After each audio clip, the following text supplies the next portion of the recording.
ओंकारनाद।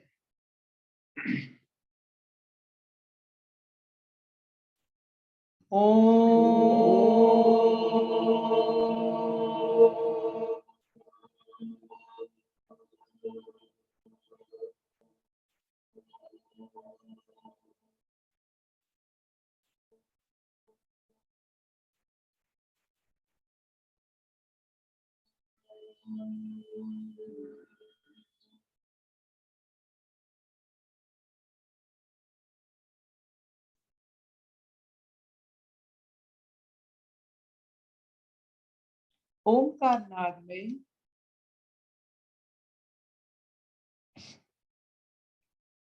जो एकाग्रता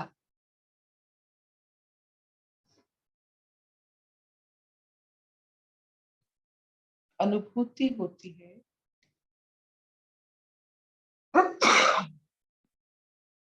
उस एकाग्रता की जैसा अगर हम हर वाणी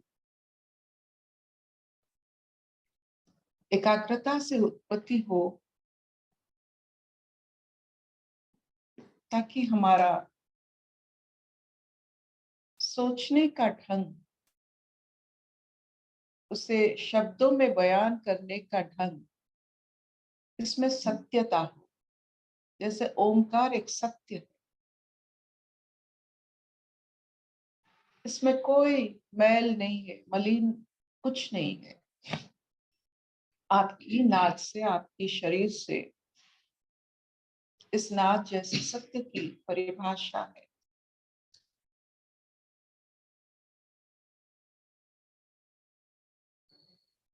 क्योंकि इसमें मन नाकाम हो जाता है, मन की जरूरत ही नहीं। ओंकार नाद,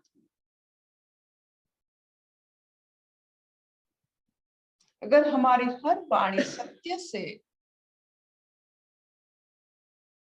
सत्य का प्रकाश करे,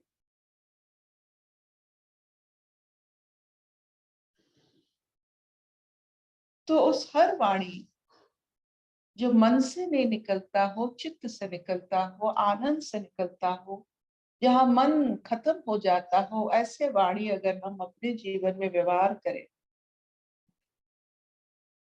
तो ज्यादा समय चारों ओर सत्यव्रत हमें अनुभूति होगा। जो वाणी, जो शब्द मन से नहीं निकला, आनंद से निकला, वो एक नाद है, वो सत्य है। जैसे झरना का नाद होता है, झरना का मन से निकला हुआ वो शब्द नहीं है, इसीलिए आत्मा को छू जाता है वो शब्द। बादल का गरजना मन से नहीं निकला है,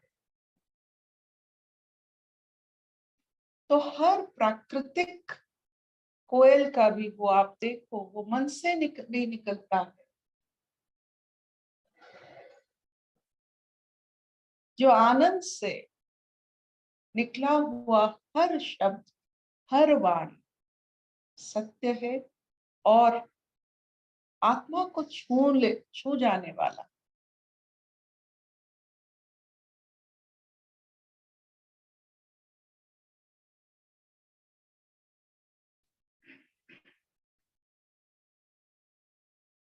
बच्चा जब ना, उसका मन जब नहीं तैयार होता है, वो भी शब्द करता है।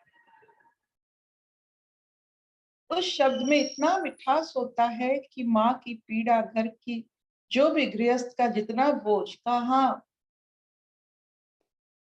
पूरा जैसे उस शब्द को सुनने के लिए, सुनने के बाद सब कुछ जैसे कुछ पीड़ा का कोई अनुभूति नहीं होता है, क्योंकि वो मन से नहीं होता है, आनंद से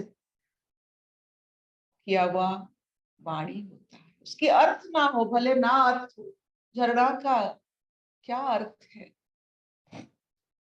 लेकिन अच्छा लगता है। ओमकार का अर्थ क्या है, लेकिन अच्छा लगता है।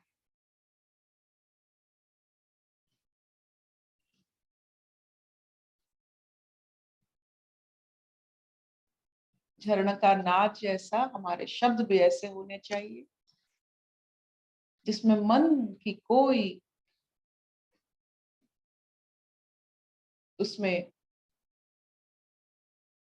मन जैसे शून्य, उस अवस्था में जब शब्द निकलते हैं तो वो सत्य ही है।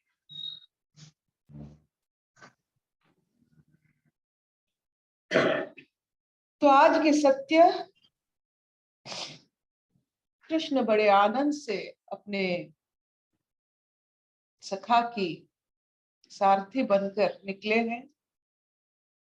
सारथी का बहुत गुरुदायित्व होता है कि मालिक को कैसे ठीक ठाक रखे, तो चाहे वो शारीरिक हो मानसिक हो।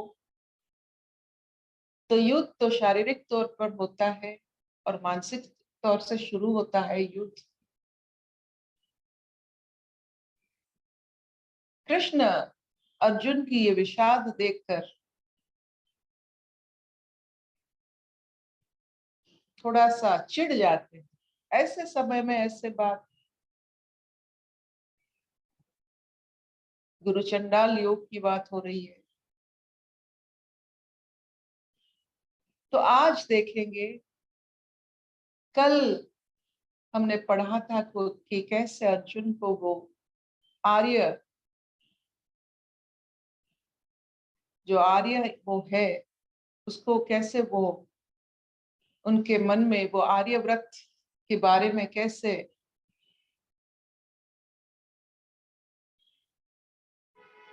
कहते हैं, आज पढ़ेंगे। और क्या कहते हैं श्री कृष्ण अर्जुन को।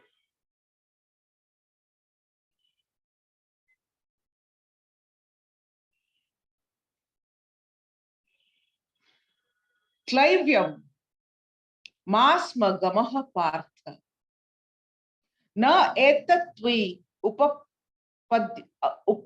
उपपद्यते क्षुद्रम हृदय द्रौबल्यम त्यक्त्वा उत्तिष्ठ परमतपः। क्लैव्यम, एक पुरुष को नामर्द कहना, ना पुरुषन कहना कितना बड़ा गाली होता है। अभी गाली दे रहे हैं, पहला असर होता है, पहले गाली से कोई कोई अपना सत्य खुद समझ लेते हैं, लेकिन गाली के बाद भी बहुत सारे लोग नहीं समझते, उनको फिर समझाना पड़ता है। तभी गाली चल रहा है।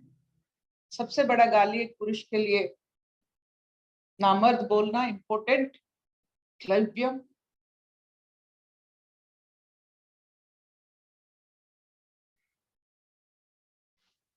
क्लैव्यम मास्म गमः पार्थ न एतत्त्वी उपपद्यते क्षुद्रम हृदय द्रौबल्यम। शुद्र हृदयम, शुद्र हृदयम, हृदय की बहुत बड़ी बात होती है संसार में। जिसका हृदय जैसा,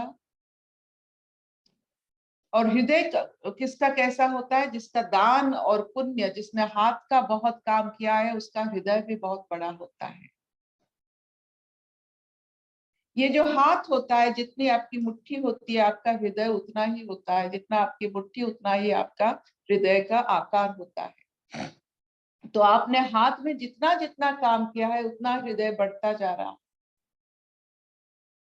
जो जो अर्जुन बचपन से लेकर हाथ में तीर धनुष लेकर चारों ओर अपने हाथों का प्रदर्शन किया है, उनका हृदय तो बहुत ही बड़ा होगा। जो हाथ का काम नहीं करते हैं, उनका हृदय कभी कोई आकार नहीं लेता है। हाथों से, अपने कर्म से पता चलता है हृदय कितना है। तो जितना आप कर्म कर सकते हो, उतना आप हृदय, आपका हृदय उतना बड़ा होता है। हाथों का कर्म, मानसिक कर्म नहीं। मानसिक कर्म से मन बड़ा होता है, आपकी हाथों की कर्म से हृदय बड़ा होता है। जितना जिन्होंने हाथ कर्म किया है, उतना उनके पास सामर्थ हृदय का विस्तार अवस्था वो अनुभव कर सकते हैं, अकोमोडेटिव होते हैं, फॉल्ट फाइंडिंग नहीं होते। किसी का कोई अगर फॉल्ट हो, फॉल्ट फाइंडिंग नहीं होना एक विस्तार हृदय या विराट हृदय का एक अवस्था है। तो आज कृष्ण बोल रहे हैं अभी इस अवस्था में नामर्द होने के जैसा, जैसे तुम व्यवहार कर रहे हो, ये संसार जो होता है दो भाव से बनाया गया है, एक पुरुष और एक प्रकृति, आपको पता है। तो उपनिषद का जो एक बहुत ही संक्षिप्त वाक्य है वो है नायमात्मा बलहीनेन लभ्य। ये जो आत्म रूप है, आत्म स्वरूप है, आत्म सदृश अपने आप को मानना, ये केवल बलवान ही कर सकते हैं। अपने आप को जो आत्मा मानते हैं वो बलवान है। जो अपने आप को शरीर मानते हैं वो दुर्बल है, और ये दुर्बल के लिए आत्माबोध नामुमकिन होता है। इसी वाक्य से लेकर अभी वो समझा रहे हैं।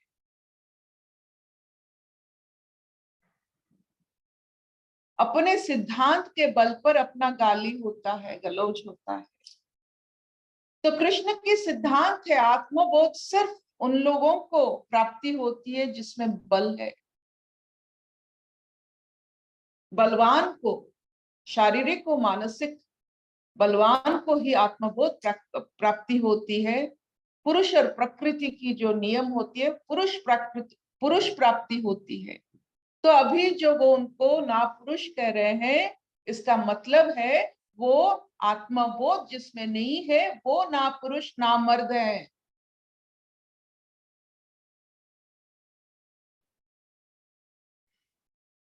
तो अर्जुन जब अपना आत्मबोध खो देते हैं, वो म्रियमाण, दुख से म्रियमाण हो जाते हैं। जब भी हम अपना आत्मबोध खोते हैं हम दुर्बल बन जाते हैं, वो नापुरुष नामर्द जैसे होते हैं। वो नामर्द का कहानी यहीं से शुरू होता है। जिनके पास आत्मबोध नहीं है वो इंसान, यानी जो अवस्था होता है प्रकृति और पुरुष का अवस्था होता है, वो पुरुष को समझ नहीं पा रहे।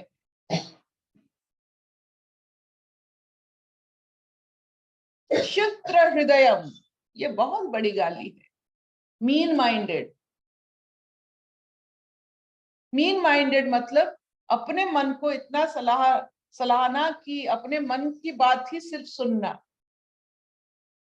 अपने मन के बात जो सुनते हैं उनको हम क्षुद्र हृदयम बोलते हैं।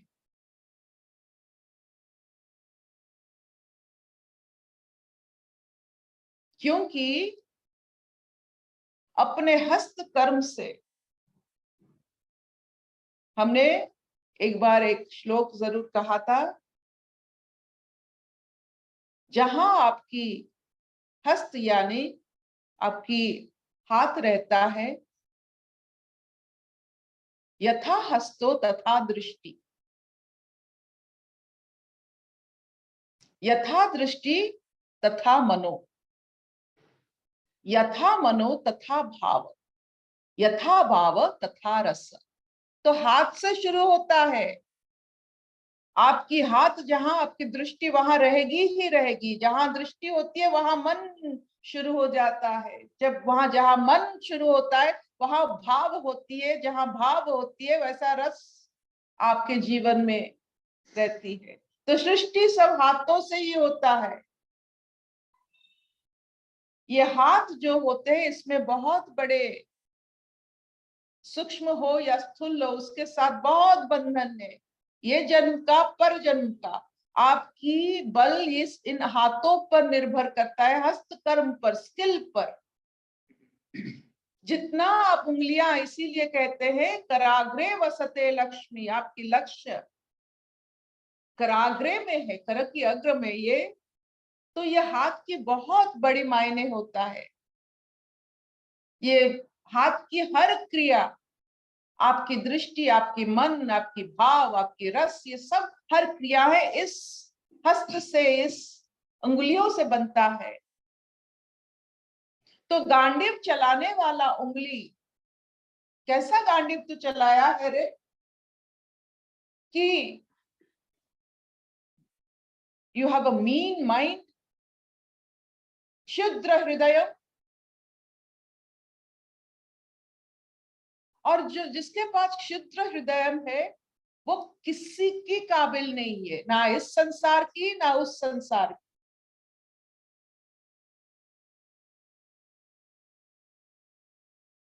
तो आप देखो कहां कहां से कृष्ण दंस रहे हैं।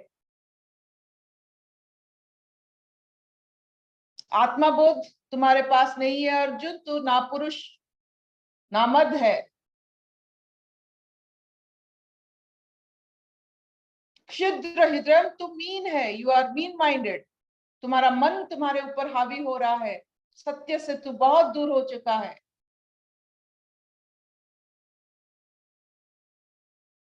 और जीवन भर जिस काम तुमने किया है, कभी डरा नहीं किसी अवस्था में, हर समय विजय प्राप्त किया है सरलता से। अर्जुन का मतलब है सच्चाई, सरलता, सत्य। हर समय सत्य को तुमने प्रतिष्ठा किया है। तुम्हें इस समय ऐसे नामर्द क्षुद्र हृदय कैसे तुम हो सकते हो? How can you be like this? तो आप देखो गाली भी कितना अनमोल गाली मिल रहा है। हम भी सब नामर्द हो जाते हैं जब आत्मबोध से अपने आप को दूर कर लेते हैं। अपने आप को आत्मा मानना संपूर्ण पुरुषार्थ है, संपूर्ण पुरुषार्थ, धर्म अर्थ काम मोक्ष। तो अपने आप को आत्मा मानना मतलब मोक्ष प्राप्ति करना। धर्म अर्थ काम ये सब शरीर कर सकता है, लेकिन आत्मा बोध मोक्ष प्राप्ति देता है। जिनके पास आत्मा बोध नहीं है वो दुर्बल है, क्षुद्र हृदय है। ये सब गाली को समझिए, अपने आप को कभी कभार दीजिए, क्योंकि इसी से शुरू होता है ज्ञान की मार्ग।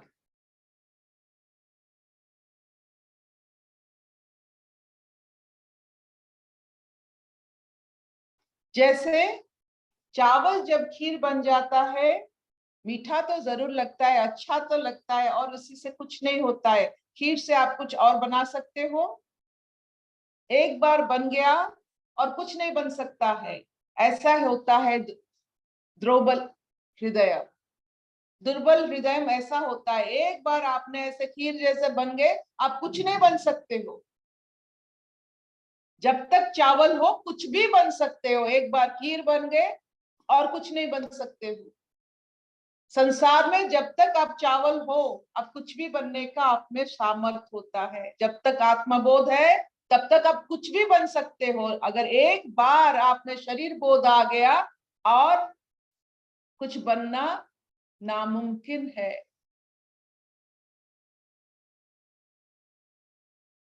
एक बार शरीर मान लिया अपने आप को, मतलब खत्म हो गया आपका बल। इसमें क्या बनेगा? शरीर को लेकर क्या बनोगे?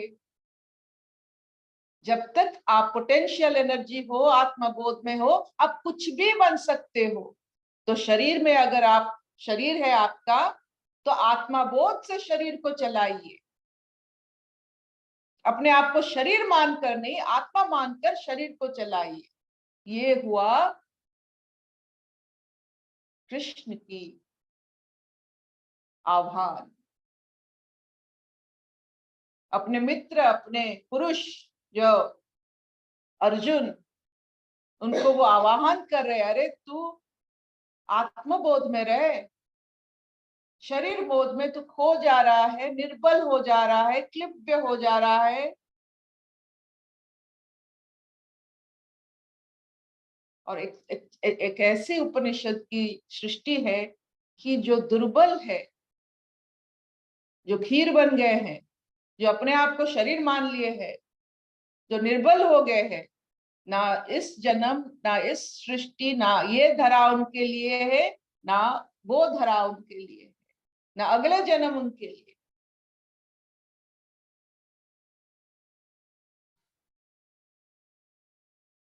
Will this do? जी दीदी। दीदी आज का मोती ये अच्छा लगा, अपने आप को आत्मा मानना यानी संपूर्ण पुरुषार्थ बलवान। संपूर्ण पुरुषार्थ मतलब धर्म अर्थ पुरुषार्थ में आपको मिलता क्या है? धर्म अर्थ काम मोक्ष। तो ये धर्म अर्थ काम ये शरीर कर सकता है, तो ये सब आप कीजिए, लेकिन आत्मबोध में रहने से आपको मोक्ष में भी प्राप्ति होती है। ये सब कुछ प्राप्ति होता है, सब पुरुषार्थ आपको प्राप्ति होती है। तो नामर्थ का मतलब कोई फिजिकल एंटिटी नहीं है। आत्मा से दूर, आत्मबोध से दूर होना मतलब नामर्थ बनना। कितनी मतलब कितनी बारीकी बात है ये सब। प्रकृति में ज्यादातर घूमने से निर्बल हो जाते हैं हम। संपूर्ण बल आत्मबोध में है, जिसमें आप कुछ भी कर सकते हो। लेकिन एक बार अगर शरीर अपने आप को मान लिए और उसी में रह गए, जैसे नारद जी रह गए थे अपने आप को शरीर मान के, शादी करके, सब कुछ बच्चा पैदा करके, दुख सुख भोग के अपने आप को ऐसे मानना, इसका मतलब है आप दुर्बल बन गए। शरीर में ज्यादा समय रहना मतलब दुर्बल बन गए।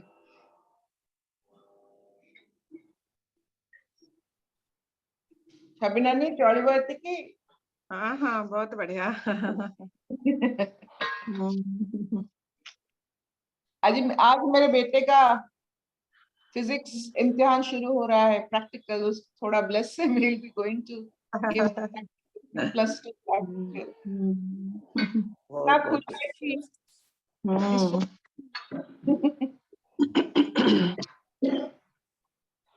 यं ब्रह्मा वरुणेन्द्र रुद्रमरुतः स्तुन्वन्ति दिव्यैस्तवैः वेदैः साङ्गपावकमौपनिषदैः गायन्ति यं सामगाः ध्यानवस्थितः तद्गतेन मनसा पश्यन्ति यं योगिनः यस्यन्तं न विदुः सुरसुरगणा देवाय तस्मै नमः देवाय तस्मै नमः देवाय तस्मै नमः।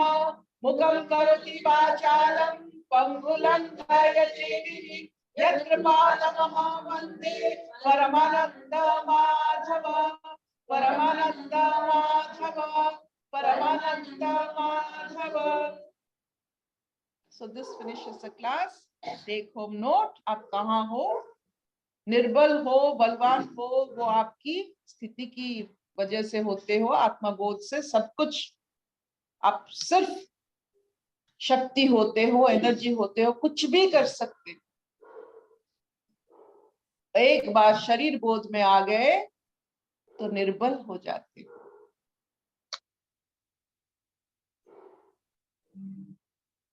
शबनानी, where are you? हाँ हाँ I am here, तेरे सामने ही हूँ। बहुत अच्छा धन्यवाद। माँ भी अच्छा थी। अम्मा